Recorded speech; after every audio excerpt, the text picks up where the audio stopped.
Welcome to Train Signal. You're watching a lesson on terminating a Cat5 cable. And in this lesson, that's exactly what we're going to do.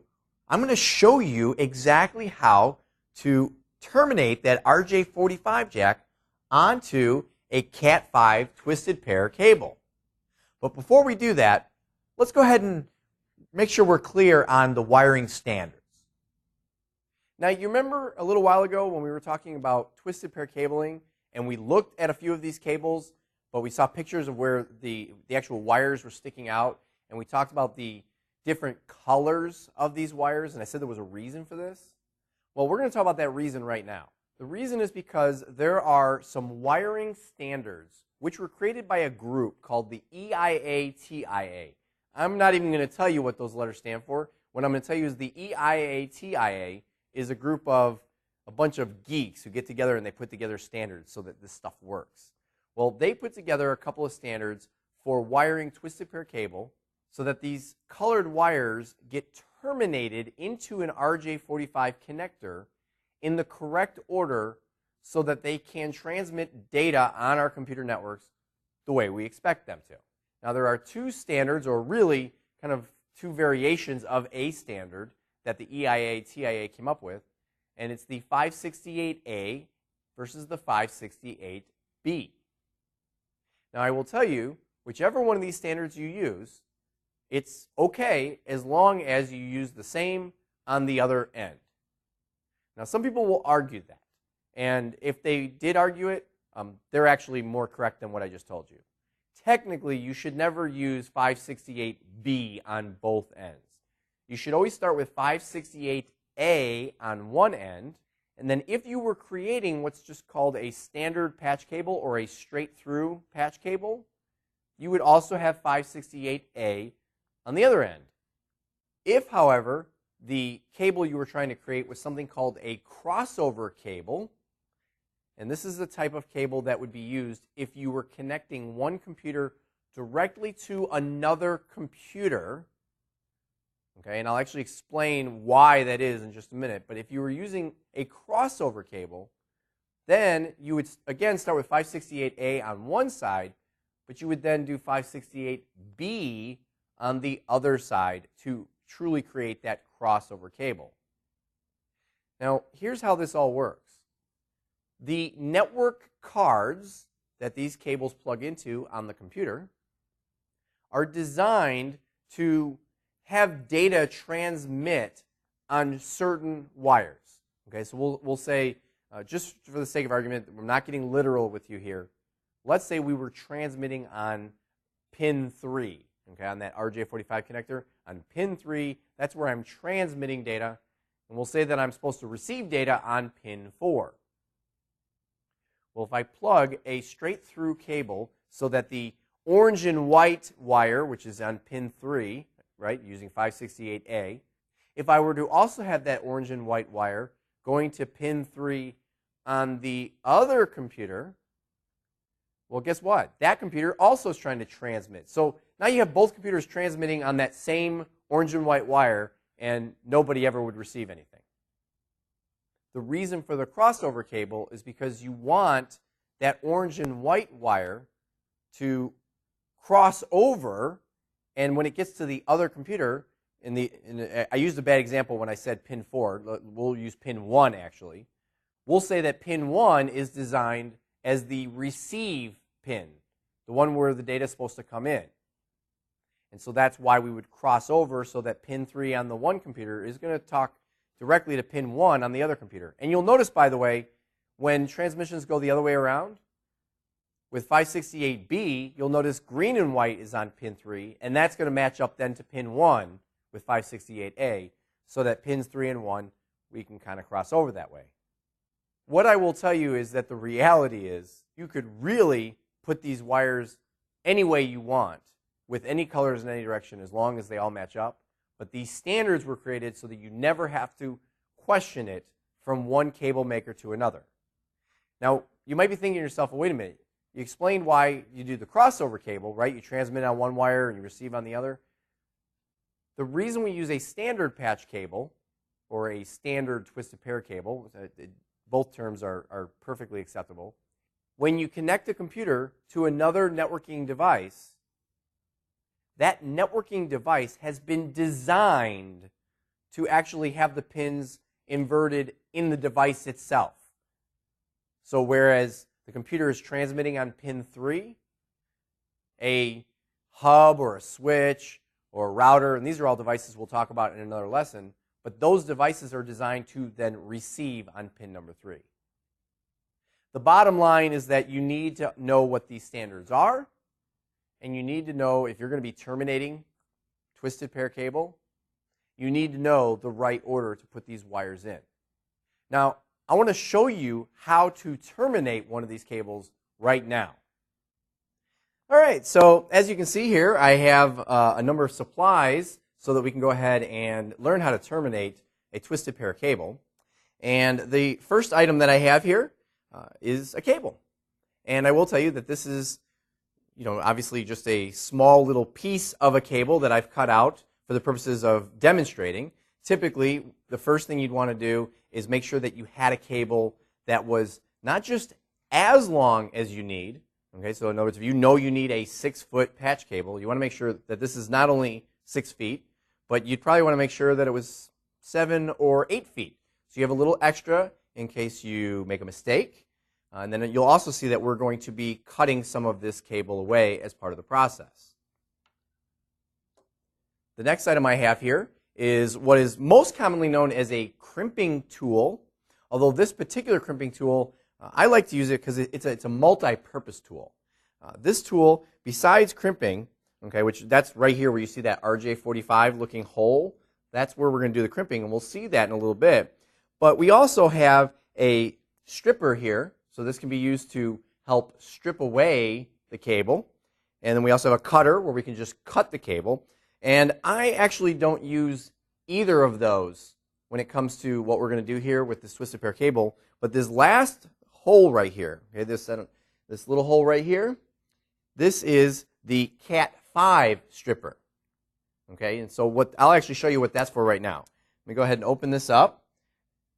If I take my Cat 5 cable and I put it into that hole, squeeze down, and then I'm just going to twist it around. Okay, that's all I'm doing. Real simple, just twist it. I'm going to keep holding it shut and pull away. I've now stripped away the outer insulation, and here is where we have all of the various twisted wires. Okay. Now, one thing I will also point out is that I didn't strip it away far enough. Okay, so I'm going to strip it away a little more, but let me come back to that. I want to show you that I also have just a standard pair of scissors. I'll explain exactly why I'm using those. Here, I have RJ45 jacks, and I have 3 of them laid out here. And the reason is because, well, you would need one for each end of the cable that you were creating, and I like to always have at least one extra. Again, this doesn't always go perfectly. Sometimes we make a mistake, and then you don't want to have to go somewhere else and have to go fetch another RJ45 jack. I'd rather just have it available. The only other item that I have here is just a little note card, just a little sheet of paper, and this is my little cheat sheet. Okay, these letters that are on here really just show you the various colors that I was showing you just a little while ago up on the screen. Okay, now if you are terminating twisted pair cabling regularly, if you're doing it every day, well then memorizing the order of the wires will come naturally. But in my case, since I only do it every once in a while, I don't have it memorized. I like to have my cheat sheet here. Even when I think I have it memorized, I would much rather have it written down in front of me and do it correctly than to think I've done it correctly only to go plug it in and find out my cable doesn't work. All right, so let's go ahead and really get into the process. Now the first thing is, like I said, we have to take our cable and we have to strip away the outer insulation. And I will tell you that when I'm doing this, okay, I intentionally didn't do it this way the first time through, but when you're trying to figure out like how much to strip away, you basically just want to do too much. Okay, so you're going to see I'm going to go way into the cable here. And I'm going to twist it like I did a moment ago and pull it away. It also pulls away a lot easier when you have more to pull. And you'll notice that I now have quite a bit of wire. Okay, way more than what you would need to go into one of these little jacks. And that's okay, because in a little bit, we're going to trim this down to being just the right size. The next step is you need to untwist the wires. Okay, and this can take a little bit of time and a little bit of doing. So let me go ahead and untwist each of these. I will tell you that besides the 8 wires themselves, like we have in this particular cable, other cables sometimes will also have extra sometimes there'll be an extra piece of foil, which is considered sometimes to be an extra piece of shielding. Sometimes you'll have a string. That string is just to sometimes pull away at things. There's a lot of extra little items that you'll sometimes find inside these cables. This particular one, it's just the wires. So I'm going to untwist these now, and bear with me. It takes just a moment to go through and get all 8 of these open. And so now I have the 8 wires all separated. And you'll notice, by the way, when they're separated, you can really start to see the different colors. Here we have just the solid blue, and here is a blue and white striped. And sometimes it's a little bit more clear than others. This particular one is almost a solid white, and you just barely see the blue on there. Green and white, orange and white, brown and white. So I have them all on here. The next thing I need to do is I need to put them in order. So I need to go to my little cheat sheet. Let me go ahead and move my crimper out of the way. And I noticed that the first wire that I want to do all the way on the left would be green and white. So we take that wire. And this is kind of the tricky part, and I'll be honest with you, I'm not real good at this. My fingers don't work as well as some other people that I know people that can whip this out like crazy, and I'll mess up a couple times. But here I have the green and white wire, and I'm going to kind of just try to pull it so it's nice and straight. Next I have green, so I want to get green next to it. Okay, and again, sorry if I'm a little shaky for you here, but my hands aren't that good. Next is orange and white, and so sometimes you got to kind of twist these around. So I'm going to bring around orange and white, put that next to it. And one thing I find, and I'm going to show you at this point, is if you start kind of doing this, just to kind of give it a little bit of, flexibility, because these wires can be stiff sometimes. It helps you out. Next I want to go with a solid blue. So I can already see this is going to get a little tricky because I have blue and white. So let me get that out of the way. Get a blue over here. Now, one thing that I did, and sometimes you want to avoid doing this, you'll notice I let go of all the wires. Just by simply letting go, sometimes they'll fight with you and they'll go back to where they think their original position should be. So I'm just going to kind of double check my work. Green and white, green, orange and white, blue. We're still good. Blue and white is next. Then we have orange. So this one we got to twist all the way over to here. And this again is where it can start to get really tricky, and it's also very easy to lose your place. These wires will bounce back to where they think they should be. Okay, so I'm going to work it a little bit.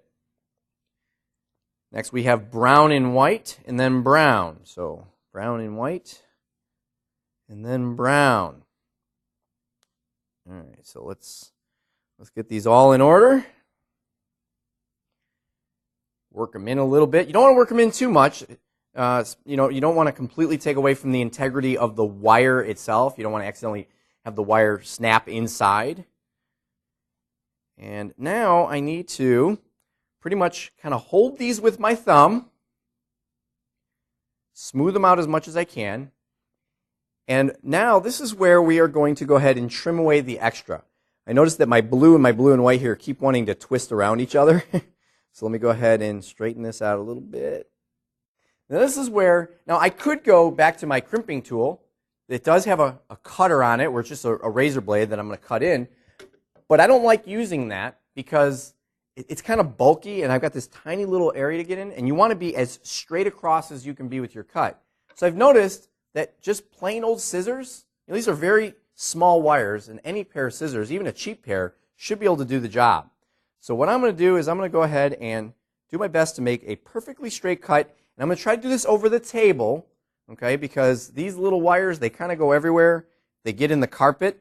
You don't want to be stepping on them when the vacuum cleaner doesn't get them, because it can sometimes hurt. So I'm slowly cutting through here, just trying to make a nice, even cut. All right. I lost a couple wires there. I want to reconfirm, and this is really hard to show you, but I'm looking at it, and I can see it's green, white, and then green, orange, white, blue, blue and white, orange, brown and white, and brown. So right where I cut, I have the colors correct. And now you don't want to lose them. This is where it gets tricky. You want to take your RJ45 jack with the clip pointing down towards the floor. You want to carefully slide these 8 wires in. And what you're going for is you want them each to go into their own little slot in here. Okay, and so again, this can get tricky. They can get sometimes rearranged or lost. But we're going to slide it in. And if you've done this correctly, and it takes a little just getting used to feeling out exactly how far to cut, here's what you want to have happen. You want to make sure that all of those wires make it all the way in to where they're touching the pins. And you also want to make sure there's still some outer insulation that makes it into the jack. You may have seen a cable, you may have come across a cable at some point where you can like see the bare wires dangling out, and what happens there? Those tend to be cables that don't last very long, right? They don't look like they're of solid integrity. Well, they're not. So you want to give this a little strength, a little integrity. Again, you can kind of eyeball it, and it's probably hard to see here, but again, you want to kind of look and make sure the colors look like they are correct, verifying with the order that they're supposed to be in. And I'm looking, and it looks like they are all correct. And this is where we go to the crimping tool, and actually as a crimping tool. What you want to do is go ahead and put the RJ45 jack into the hole that it looks like it matches. And it only goes in one way, by the way. This side doesn't work. Go in this side, push it all the way in, and then you just simply squeeze. Now, depending on the crimping tool, sometimes you just squeeze, and you're just supposed to squeeze, all the way down. And other times, you'll have a crimping tool. This one doesn't, but I used to own one that did. That actually has a click to tell you precisely, okay, you've crimped down tight enough. And the idea behind the crimping tool, now that I've squeezed, let me pull this out, is it's pinching this RJ45 jack together, and what's inside here, where all these wires were put in, are little teeth. And those teeth are now poking into the colored wires, and that terminates the jack. Oh, and another thing it's doing is it's also pinching it at the top here so that it doesn't come out. Okay? This is the part where I get nervous and I go, it doesn't come out, and then poof, it pulls out. It happens all the time. But you do want to test it. You don't want to really yank on it and ruin your wire, but you want to give it a little bit of a tug, make sure this is solid. So all I would need to do at this point is, right now I've terminated this, I would now go to the other side of my cable, and if I wanted to make a straight through cable, I would do the exact same process with the same colors. And if I wanted to create a crossover cable, well, then I would have a separate 568B set of colors on my cheat sheet here for the other side. Other than that, it's just a matter of taking our cable and going over and plugging it in and see if it works. All right, so that's how you terminate a Cat 5 cable. And I will tell you, this is something that, even if you have to go back and watch this lesson again and again and again, and more specifically, if you have to practice again and again and again, and I'll tell you, I've had to do that. Okay, I don't always get those cables terminated perfectly the first time, especially when I was new to all of this. I will tell you, this is a skill that comes in very handy at any level of being an IT professional. Okay, this is the kind of thing where when I worked on help desk, I got called out to help fix a cable. And as an actual network administrator, and even when I got to senior network administrator, doesn't matter. You're never above it. Working with cables is something that is always a handy skill to have. So that pretty much takes us to the end of this lesson, and I'll see you in the next one.